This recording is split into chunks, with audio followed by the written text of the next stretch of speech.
নদিয়া করিমপুর থেকে প্রার্থী হচ্ছেন সোহম চক্রবর্তী। শুভেচ্ছা, অনেক শুভেচ্ছা। আগে এই রিয়াকশনটা, ফার্স্ট রিয়াকশন যে দিচ্ছ, সেটা তুমি বলো তোমার কেমন লাগছে? তুমি কি আন্দাজ করতে পেরেছিলে কোনোভাবে?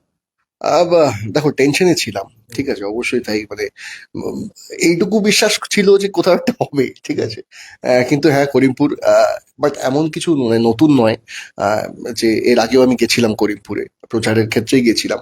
এবং জানা জায়গা, বাট চেনা নয়। কিন্তু আরো চিনতে হবে, জানতে হবে, কারণ এখন দায়িত্ব যেটা, মানে ওতপ্রোতভাবে যুক্ত হয়ে থাকতে হবে। আর সর্বোপরি তুমি যেটা রিয়াকশনটা বললে, সর্বপ্রথম সর্বোপরি আমি আমার শতকোটি প্রণাম নিবেদন করব, সম্মান শ্রদ্ধা নিবেদন করব আমাদের দলনেত্রী মমতা বন্দ্যোপাধ্যায়কে, আমাদের সেনাপতি শ্রী অভিষেক বন্দ্যোপাধ্যায়কে, যে তারা আমার উপর সেই আরো একবার আস্থা রেখেছেন, ভরসা রেখেছেন।